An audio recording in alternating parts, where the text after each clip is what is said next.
This is 7 News High School Red Zone.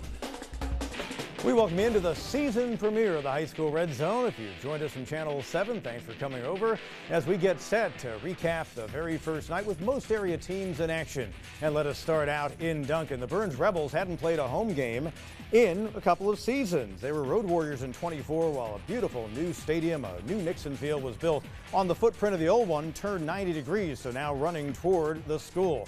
Well, they wanted to start it out in fine style against the Hannah Yellow Jackets, who won a tight game in Anderson against the Rebs last year. Here's Todd Summers with the recap. Rebels head coach Reggie Shaw getting the sold-out crowd at the new Nixon fired up and ready for some football. Early second quarter, facing 4th and goal from the 1-yard line. Trey Segura straight ahead for the 1-yard touchdown. The first ever TD at the new Nixon. Burns up 7-0. I knew that was the moment. Like, if I was going to score, it was going to be there. And I told my teammates, I told my coaches I was a little bit aggressive about it. Under 5 minutes to play in the first half, Jacoby Fuller goes off the right side and into the end zone for the 2-yard touchdown. Rebels lead 14-0. With a minute to play first half, back deep in its own territory, facing 3rd and 6. Segura breaks through the line, makes a cut, and he is off to the races. 91 yards for his second touchdown of the half. Rebels up 20-0 at the break.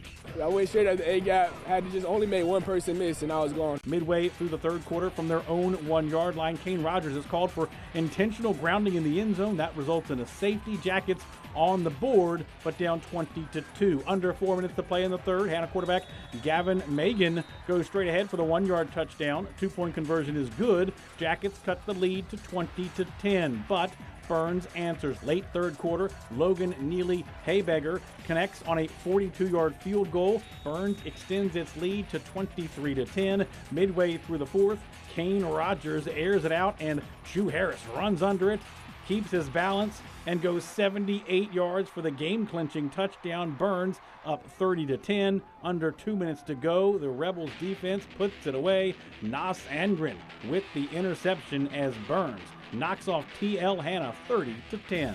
Set the tone. You're making history. It's the first game in this new stadium with this community, and we just wanted to put on a show for these guys. And wow, just couldn't be more proud of our team. What a team effort. Defensively, goal line stops. Offensively, big plays when we needed them.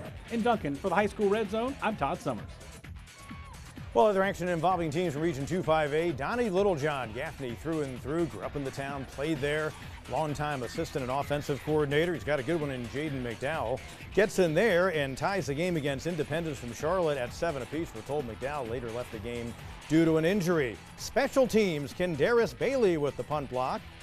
And later on in the opening quarter, it set up a Banks Boughton QB draw. Boughton, the quarterback. Of course, they've also got Javon Gilmore, starred for them a year ago. Boughton played at Greenville last year. Later in the first, Gaffney's up 14-7, but Bentley Wyatt and the offense for Independence get it going, and they roll on to the wins for the debut as the head coach for Donnie Littlejohn. Independence 32 wins the past 3 seasons. Pretty good. They won the first ever meeting.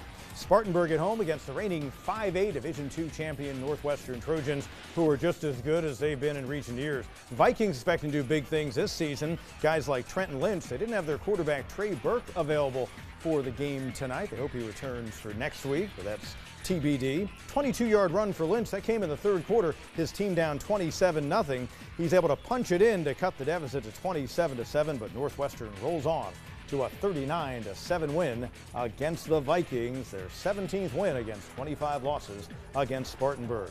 Dorman in Greenville playing a season opener for yet another year. Steve Scoot Watson did a fabulous job at man. Now he's in charge with the Red Raiders. And pretty nice diving catch right there by Jabez Thomas off Malik Slidell, the new quarterback for the Cavaliers, who were rolling. Trip Bryant later on has intercepted by Tylen Edwards. That's kind of how it went for both teams tonight. Dominant game for Dorman on the road. They win it serene 34-0. They cut Greenville's lead in the all-time series to 5-4. Last year they met for the first time in over 50 years. Dorman with the win.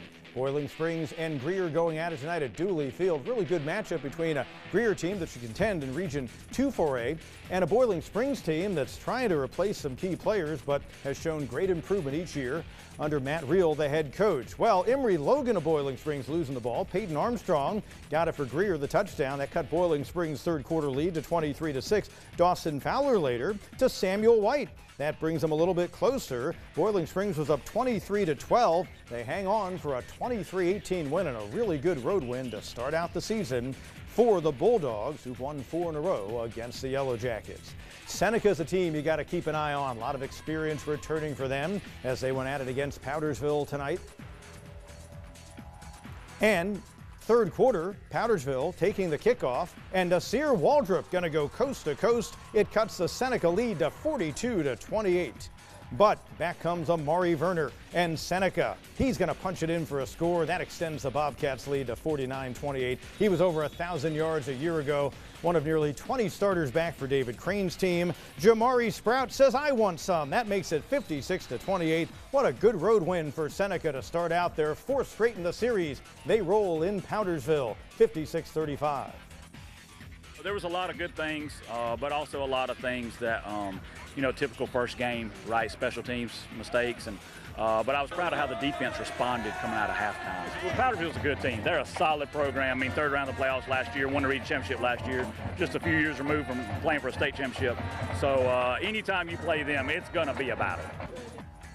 Well, David Crane's team is going to be tough to play as well. Malden and Riverside, a couple of 5A foes in Greenville County going at it at the home of the Warriors. Malden team that averaged just 15 points a game last year jumped out to a 7-0 lead. Early second quarter, Keon Knowles of Riverside ties it at 7. Then after a fumble by Malden on the ensuing kickoff, Aiden Zakari. 20-yard run for Zaccardi, the touchdown, and a 14-7 lead. On the ensuing kickoff after that, Tamari Shepard goes coast to coast for the score, but in the end, Riverside prevails. They're trying to extend the best start to a decade, the second best start in program history. With a 25th win this decade, they do just that. 41-27 winners against Malden. After they lost 5 in a row, Riverside's now won 2 straight against the Mavs.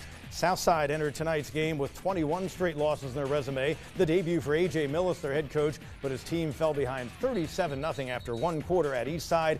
Kellen Durham with the run for the Eagles. Then Peyton Burns connects with Bennett Hyde. That's going to set up a Durham touchdown. And Eastside rolling on to the win. That's their 6th straight against the Tigers, 51-6.